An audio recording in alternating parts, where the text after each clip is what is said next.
Hola, hola, bienvenidos a otro capítulo del Parche Laboral. El día de hoy los acompañamos Ana María Hoyos, Sergio Vivas, Manuela Pineda, Sebastián Rodríguez y quien les habla, Fernanda Florian. Para este podcast nos hicieron la siguiente pregunta mediante nuestras redes sociales. Hola chicos del Parche Laboral, les escribo porque me gustaría saber más sobre el ius variandi, para ampliar un poco más lo que nos ha comentado nuestro profesor en clase. Hola a todos, como siempre para mí es un placer estar aquí con ustedes. El tema del día de hoy es el ius variandi, que podemos en primera medida ver como el derecho a cambiar o derecho cambiante, como una facultad que tiene el empleador de cambiar o variar las condiciones de trabajo del empleado. Esto como ingrediente de uno de los elementos del contrato de trabajo, la subordinación. Entonces, para empezar, hablemos un poco sobre qué es la subordinación. Claro que sí. Recordemos que la subordinación la encontramos en el artículo 23 del Código Sustantivo del Trabajo, donde se estipula como uno de los elementos esenciales del contrato de trabajo, junto con la prestación personal y la retribución del servicio. Según la Corte Constitucional, la subordinación es un elemento distintivo y definidor del contrato de trabajo. Por esto, es uno de sus elementos esenciales y lo define como el poder jurídico permanente que tiene el empleador para dirigir la actividad laboral del trabajador. Así es. Y el empleador puede ejercerla, por ejemplo, mediante la expedición de órdenes e instrucciones o la imposición de reglamentos, estableciendo la forma en la que deben realizarse las funciones. La Corte también dice algo muy importante, y es que dentro de la subordinación encontramos el poder de dirección que condiciona la actividad laboral que realiza el trabajador y el poder disciplinario o de sanción que ejerce el empleador sobre el trabajador para asegurar que su comportamiento y desarrollo de funciones esté acorde con los fines de la empresa. Entonces, precisamente en virtud del elemento de la subordinación y de esos poderes de dirección y disciplinario que tiene el empleador, es que surge el ius variandi, como en palabras de la Corte, una de las manifestaciones del poder subordinante que ejerce el empleador, público o privado, sobre sus trabajadores, y se traduce en la facultad que tiene el empleador para poder alterar las condiciones de trabajo en cuanto al modo, lugar, cantidad y tiempo de trabajo.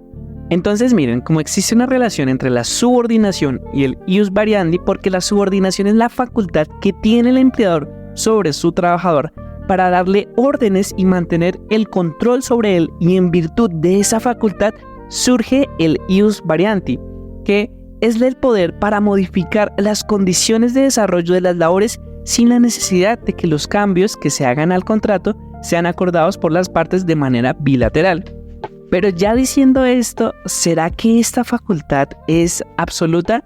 La verdad es que no. Respecto de la subordinación y del ius variandi, la Corte ya ha establecido que tiene limitaciones, y como son figuras directamente relacionadas, es importante que estudiemos conjuntamente estas restricciones. Respecto de la subordinación, tiene tipos de límites relacionados con la obligación que tiene el empleador de respaldar la dignidad del trabajador y sus derechos fundamentales. La Corte les llama esferas de protección y menciona que el empleador está obligado a respetar la Constitución, los convenios y tratados internacionales relativos a los derechos humanos en materia laboral, y el bloque de constitucionalidad, la ley y los contratos y los convenios de trabajo. De esta misma forma, el ius variandi se encuentra limitado de la misma manera por el ordenamiento jurídico, los acuerdos contractuales y, agrego, las interpretaciones jurisprudenciales. Claro, debemos mencionar además que las condiciones de trabajo son equivalentes a un derecho adquirido y por ende son inviolables, por lo cual para poder entender esto debemos hablar del principio de progresividad, dado que la progresividad se refiere a que las situaciones jurídicas concretas en el tiempo solo pueden cambiar cuando éstas sean para buscar la mejoría en las condiciones del trabajador. En el caso en concreto, cuando hablamos de las condiciones del contrato, las mismas pueden ser modificadas siempre y cuando los cambios estén motivados por razones válidas y justificadas. Y aquí es importante mencionar el artículo 50 del Código Sustantivo del Trabajo, que precisamente permite la revisión del contrato de trabajo. En este caso, la solicitud en la variación de las condiciones contractuales es una necesidad por sobrevenir imprevisibles y graves alteraciones de la normalidad económica, como por ejemplo lo que sucedió en el marco de la pandemia por COVID-19. En estos casos, en virtud de estas situaciones sobrevinientes, la primera vía sería intentar un acuerdo entre las partes, pero de no lograrse, deberá el juez decidir sobre la existencia o no de estas y a su vez determinar las medidas que podrían tomarse. Durante todo el proceso, el contrato sigue su vigencia normal. Perfecto, chicos, pero entonces, cuando no existen esas situaciones sobrevinientes, ¿cómo se ejerce el ius variandi? ¿De qué manera podrían variarse las condiciones laborales sin afectar los derechos de los trabajadores? Aquí debemos tener en cuenta la motivación del empleador es fundamental para determinar la razón por la cual se realizan esas modificaciones, donde se deberá justificar la necesidad o la pertinencia de la modificación, dado que si no se hace esto, podría tratarse de un caso de acoso laboral o inclusive podría llevar a un despido indirecto. Pues recordemos en este caso que el despido indirecto es aquella situación donde el trabajador renuncia de manera involuntaria, ya sea por orden expresa o porque está frente a un acoso laboral, está siendo víctima de acoso laboral, ya sea de manera sistemática o individualizada por parte de su empleador. El hecho de modificar las condiciones contractuales del trabajo puede implicar consigo desmejoramientos en la calidad de vida de las personas, por lo cual, al menoscabar las condiciones del trabajador, el empleador podría estar incurriendo en estas actitudes. Es por esto que las situaciones como el desmejoramiento de las condiciones laborales siempre deberán obedecer a criterios de razonabilidad, justificación y temporalidad. No olvidemos que hay modificaciones que además de las mencionadas el empleador no puede hacer de manera unilateral, sino que requiere aprobación de su empleado y se trata de los cambios de la duración del contrato, el tipo de contrato que se haya definido desde un principio o algún otro aspecto esencial del contrato que pudiera ir en contravía de la irrenunciabilidad, aspecto que vamos a estudiar en otro episodio del parche laboral. Bueno, entonces exploremos un poco más las facultades que tiene el empleador con el ius variandi y establezcamos estos límites de forma más ejemplificada. Habíamos mencionado que una de las formas en que se puede ejecutar el ius variandi es, por ejemplo, variando el lugar del trabajo del empleador. ¿Cómo veríamos aquí los límites a esta figura? Claro que sí. El traslado es aquella situación donde el empleador ordena al trabajador el cambio del lugar donde realiza sus labores, y esta situación es común cuando se trata de empresas que operan en varios sitios diferentes y necesitan un reajuste de personal o inclusive un ascenso funcional. Y es importante aclarar que en todo caso los gastos del traslado deben ser asumidos en su totalidad por el empleador. Sí, Chicho, es importante que tengamos en cuenta los conceptos de lugar de trabajo, que es el lugar en el que el trabajador deba acudir o en el que deba permanecer por motivo u ocasión del trabajo.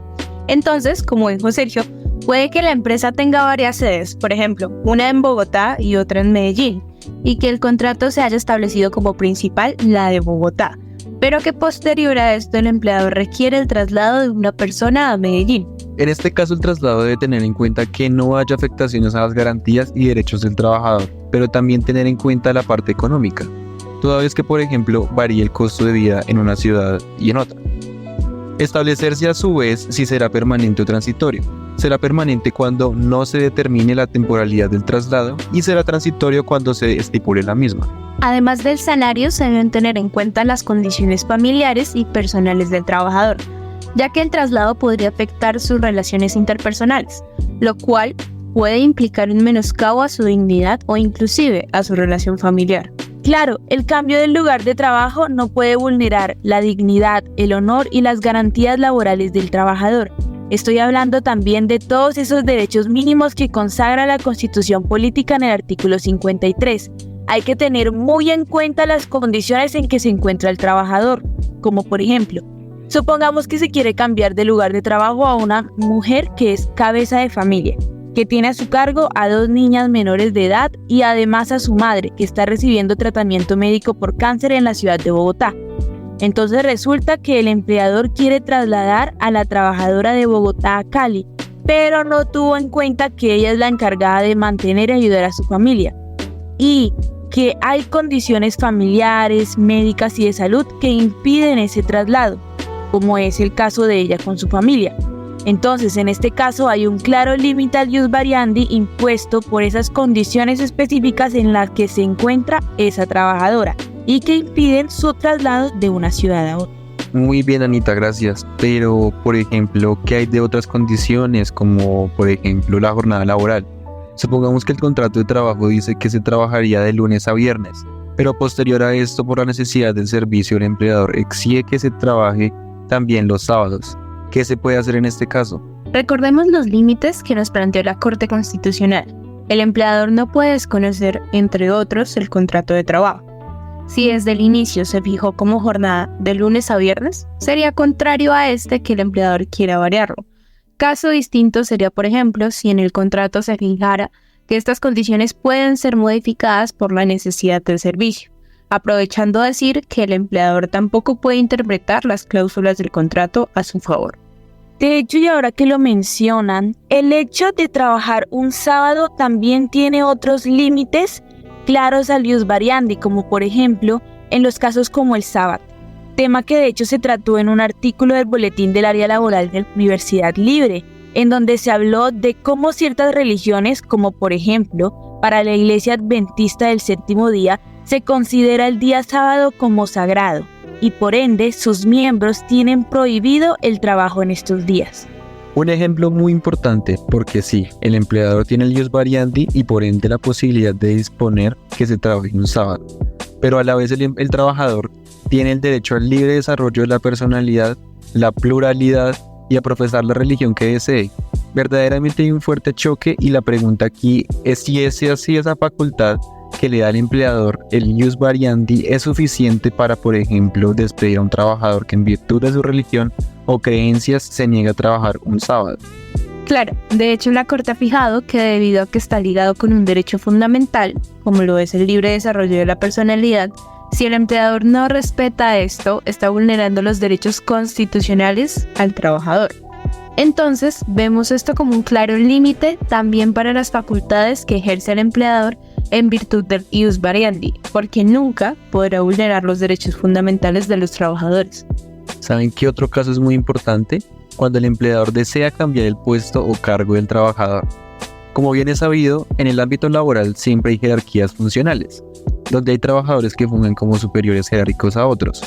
Respecto a esta jerarquía, el trabajador no puede ser descendido de su puesto de trabajo. En todo caso, las modificaciones que se pueden hacer en cuanto a la mencionada jerarquía serán para ascender o cambiar sus funciones. Cabe resaltar que este descenso o degradación que está prohibida se presenta funcional o salarial. Cuando se asciende un trabajador se puede instaurar un periodo de pruebas del cargo nuevo con tal de poder identificar si el trabajador cumple con las competencias o habilidades que son óptimas para el cargo. Bueno chicos, se nos está acabando el tiempo, pero antes de despedirnos quisiera hablar un poco de una situación muy controversial y que creo que se relaciona directamente con el tema del ius variandi, y es el uso del polígrafo, por ejemplo, al momento de contratar trabajadores. Ese tema es muy importante, Fer, y la Corte ya se ha pronunciado al respecto. En 2021 estableció que hay unos requisitos y condiciones imprescindibles para poder determinar constitucional el uso del polígrafo. Y son, primero, que se le permita al aspirante consentir o no de manera previa, libre e informada la realización de la prueba. Segundo, se le explique previa y detalladamente la forma y metodología de la realización de la prueba. Tercero, la negativa de someterse a la prueba no debe significar la exclusión automática del proceso de selección. Y cuarto, que sea realizado por profesionales y conforme a los protocolos que garanticen el respeto y la efectividad de los principios constitucionales, como lo es la dignidad humana y en general los derechos humanos. Sí, y también es importante hablar un poco sobre las pruebas de sangre. Recordemos que la Corte ha dicho que el empleador no puede solicitar pruebas de sangre y con estos exámenes buscar situaciones que le permitan discriminar a las personas, como por ejemplo, los casos en los que se solicita en el examen médico de ingreso pruebas como de embarazo o de VIH, por ejemplo. Claro, y aquí también podemos citar la recomendación 200 del 2010 de la Organización Internacional del Trabajo, en donde dijo que no se debía exigir a ningún trabajador someterse a una prueba de detección de VIH ni revelar su estado serológico respecto del VIH. En tanto ello constituye una práctica discriminatoria para el acceso o el mantenimiento en el trabajo. Demasiado importante, chicos, porque de ninguna forma se puede permitir que situaciones como estas vulneren los derechos fundamentales de los trabajadores y se convierta en una traba al acceso al derecho al trabajo. Bueno chicos, muchas gracias. Este fue un tema muy extenso y de seguro se nos quedan por fuera muchos ejemplos. Pero aquí convoco también al público para que si desean conocer casos un poco más específicos nos escriban en las redes sociales del área laboral de la Universidad Libre. Para finalizar, gracias a todos y fue un honor estar con ustedes aquí en el Parche Laboral.